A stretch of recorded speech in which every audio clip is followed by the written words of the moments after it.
44 बदलाव किए हैं इस कानून में सरकार ने। जो बिल आया है उसमें 44 बदलाव किया है। यह भी भारत के इतिहास का एक रिकॉर्ड है। आज तक भारत के इतिहास में किसी कानून में सरकार ने 44 बदलाव नहीं किए। अभी जो बिल आया कितने हैं उसमें 44। 14 नवंबर को हमारा प्रेजेंटेशन था पार्लियामेंट में, जेपीसी के सामने, मेरा विष्णु जैन जी का था। हम लोग 22 अमेंडमेंट और बता के आए हैं।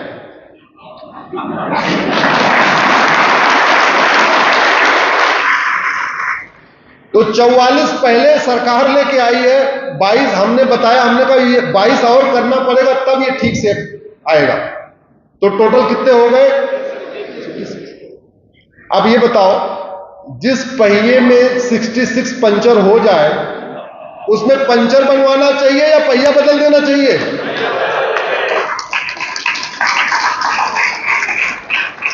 तो मैं जेपीसी को ये भी बोल के आया हूं, ये भैया इसमें 66 पंचर बनाने की बजाय इसको हटा दो, भारत में एक यूनिफॉर्म इंडाउमेंट कोड लागू करो, समान दान संहिता लागू करो, समान संपत्ति संहिता लागू करो, सबके लिए एक कानून बनाओ। एक मजहब के लिए अलग से बोर्ड, अलग से ट्रिब्यूनल क्यों? इसकी समस्या क्या है आप समझिए।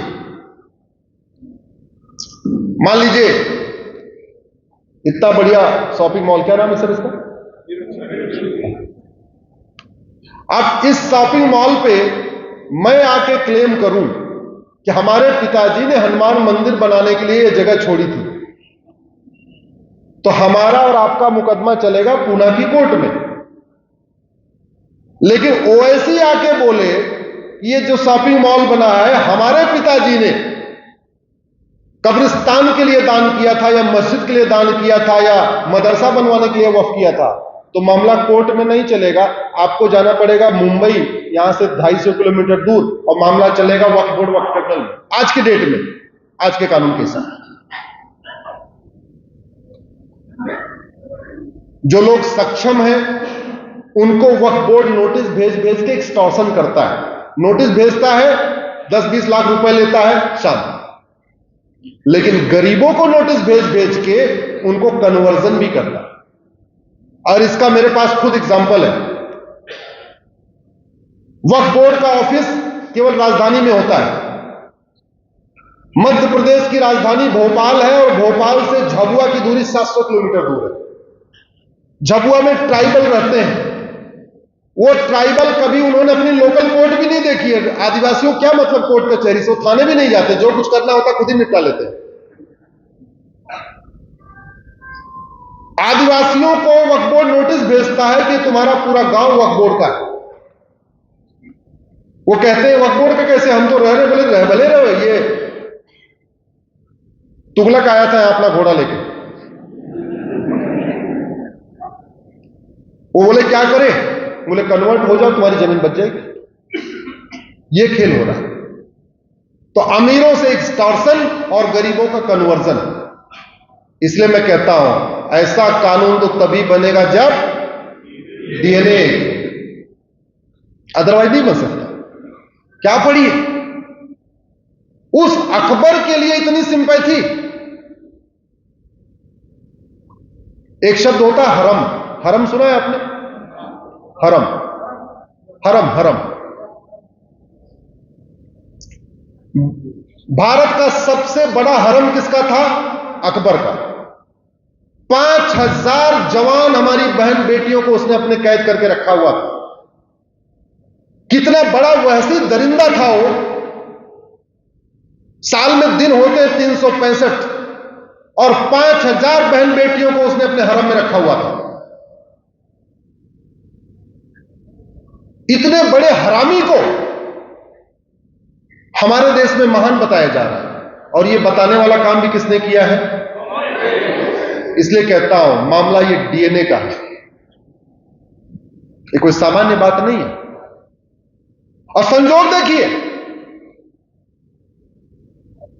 बीजेपी का ऑफिस पंडित दीनदयाल उपाध्याय मार्ग, अभी तो नया वाला, पुराना वाला जो था, बीजेपी का ऑफिस अशोका रोड पे है, और कांग्रेस का ऑफिस अकबर रोड। और कांग्रेस के युवराज तुगलक रोड पर रहते हैं। मामला ये है, डीएनए का है। अदरवाइज दिल्ली में अशोका रोड भी है, विक्रमादित्य रोड भी है, और भी रोड है। बाबर रोड पे क्यों रहते हैं, तुगलक रोड पे क्यों रहते हैं, अकबर रोड पे क्यों रहते हैं, लोधी कॉलोनी में क्यों घूमते हैं, लोधी पार्क में क्यों घूमते हैं, और भी पार्क तो है। मामला ये,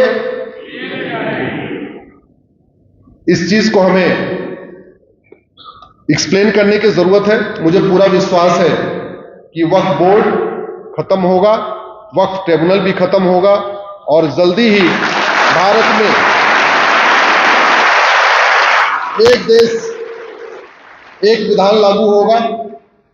एक दूसरा जो बहुत बार बार झूठ बोला जाता है, उसको भी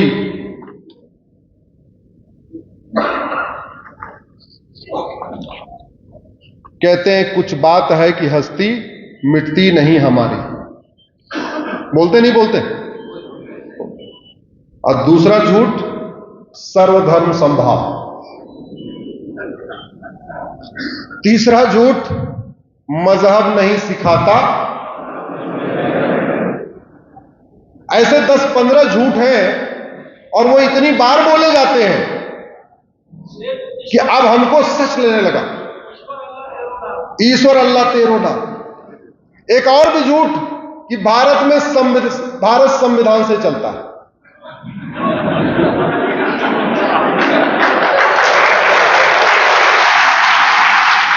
पूरी जिम्मेदारी के साथ कह रहा हूं, यह जानते हुए बोल रहा हूं कि मेरा वीडियो सुप्रीम कोर्ट के माननीय जजों तक पहुंचेगा। कहते हैं भारत संविधान से चलता है। संविधान का मतलब क्या? संविधान 2 शब्दों से मिलकर बना, संविधान, समान विधान, सबके लिए एक विधान, एक देश एक विधान। यही तो होता संविधान। मजहब के आधार पर बोर्ड चल रहा है, मजहब के आधार पर ट्रिब्यूनल चल रहा है, मजहब के आधार पर वजीफा हो रहा है, मजहब के आधार पर योजनाएं चल रही है, मजहब के आधार पर मंत्रालय चल रहा है, मजहब के आधार पर आयोग चल रहा है। तो ये संविधान है या बहुविधान है? दूसरा एक झूठ, भारत में कानून का राज है। कानून का राज होता तो ये 10-10 हजार करोड़ की जो प्रॉपर्टी लूट के बैठे हुए हैं, ये जेल के अंदर होते, बाहर सफेद पोश सफेद कारों में नहीं घूम रहे। वास्तव में इन्हीं सफेद पोश पाखंडियों ने हमें बांटा हुआ है। इन्हीं सफेद पोश पाखंडियों ने हमें अगड़े पिछड़े में बांटा हुआ है। दलित बनाम सवर्ण करके रखा हुआ है, मराठा बनाम गैर मराठा बना के रखा हुआ है। ये पूरा का पूरा पाखंड कौन करता है? यही करते हैं। ऐसे पाखंडियों को एक्सपोज करना भी जरूरी है, और ऐसे पाखंडियों का इलाज करने के लिए हमने पीआईएल भी किया हुआ। मैंने पीआईएल फाइल किया कि एमएलए एमपी चूंकि ये विशेष माननीय है, इनके पास समय कम होता है, इनको हर जगह विशेष छूट रहती है, एयरपोर्ट में भी छूट रहती है, रेलवे में भी छूट रहती है, कृपया इनको कोर्ट में भी छूट दिया जाए और इनका मुकदमा 1 साल के अंदर डिसाइड किया जाए।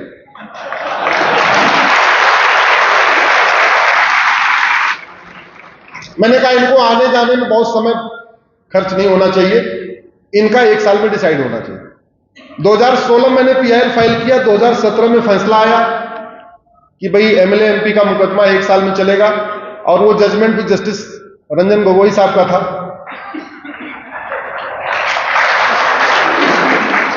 एक साल लग गया सबके कागज, क्योंकि इन महापुरुषों के इतनी मोटी मोटी फाइलें भी थी, तो फाइलें ट्रांसफर होने में, और कुछ लोगों के खिलाफ 96 केस, 100 केस, 150 केस, पता चला एक केस सतारा में है, एक केस सांगली में है, एक केस कोल्हापुर में है, एक केस नासिक में है। तो सबके मामले, सबकी फाइलें इकट्ठा हुई और एमएलए एमपी के पास गई। उसका लाभ यह हुआ 2018 से 2024 में 400 माननीयों को सजा हो गई।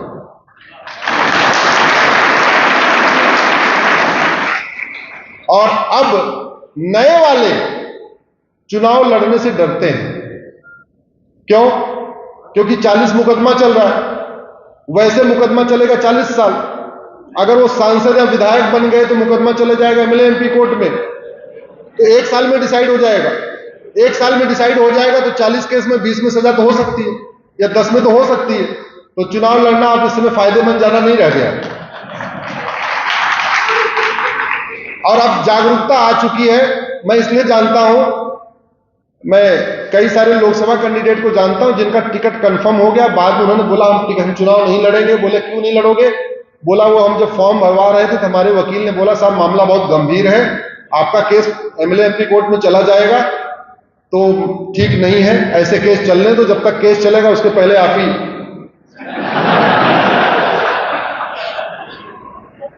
तो उन्होंने पार्टी को बोला कि अब हम चुनाव नहीं लड़ेंगे, अब हम समाज सेवा करेंगे। तो थोड़ा सा उससे कंट्रोल आया। उस पीआईएल का नतीजा ये हुआ कि इलाहाबाद के दो बड़े माफिया थे, अतीक अहमद और अशरफ अहमद, दोनों को सजा हुई। एक रामपुर का माफिया था आजम खां और उसका बेटा अब्दुल्ला आजम, उसको भी सजा हुई। एक गाजीपुर का माफिया था अफजाल अंसारी और मुख्तार अंसारी, उसको भी सजा हुई। ऐसे लगभग देश भर के 400 माफियाओं को सजा हो गई है। अब थोड़ा थोड़ा सफाई शुरू हो चुकी है। मेरा यह मानना है एक आदेश के बाद इतना बदलाव हो सकता है, अगर जुडिशियल रिफॉर्म कर दिया जाए तो कितना बदलाव होगा। इसलिए नियम कानूनों को बदलने की जरूरत है। एक जो दूसरी बात आती है, नहीं अरे आप फालतू नफरत फैलाते रहते हो, ऐसा नहीं है, सब एक जैसा नहीं सोचते। आपके अमरावती में उमेश कोल्हे ने क्या किया था? केवल इतने तो लिखा था आई सपोर्ट नुपुर शर्मा, और मारा किसने? उसके दोस्त ने। कैसे दोस्त ने? जिसकी 25 साल से दोस्ती थी, उस दोस्त ने जिसकी बेटी की शादी में उसने 2 लाख रुपए दिया हुआ। तो विश्वास करें तो कैसे करें? कैसे करें विश्वास? अगर मजहब आपस में बैर रखना नहीं सिखाता है तो मंदिर को तोड़ के मस्जिद क्यों बनाया? अरे जगह कोई कमी थी क्या? अयोध्या में जगह की कमी तो नहीं थी ना, बाबरी मस्जिद बना लेते खाली जगह पे, मंदिर के ऊपर क्यों बनाया? मथुरा में जगह की कमी थी क्या? जन्मभूमि के ऊपर ही क्यों बनाया?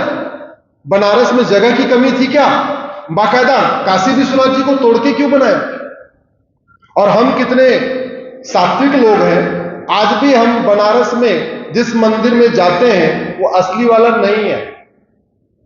हम जिस शिवलिंग की पूजा करते हैं वो तो रानी अहिल्याबाई होलकर ने स्थापित किया था। जो आदि विशेष मंदिर है वो कहां पड़ा हुआ है? वजू खाने में। क्या आप ऐसे लोगों को वोट करेंगे जिन्होंने प्लेस ऑफ वर्शिप एक्ट बना के सारे मुगलों के इल्लीगल बनाए गए मस्जिदों को लीगलाइज कर दिया? 1991 में एक प्लेस ऑफ वर्शिप एक्ट बनाया कांग्रेस ने, और यह कह दिया केवल अयोध्या का मामला कोर्ट में चलेगा, बाकी कोई मामला कोर्ट में चलेगा ही नहीं। इसलिए 2020 तक बाकी कोई मैटर कोर्ट में चलता ही नहीं था। 2020 में जाके मैंने उस प्लेस ऑफ वर्शिप एक्ट को सुप्रीम कोर्ट में चैलेंज किया है। उसके बाद फिर काशी का मामला चलने लग गया है, मथुरा का मामला चलने लग गया, भोजशाला का मामला चलने लग गया, आपके भद्रकाली का मामला चलने लग गया।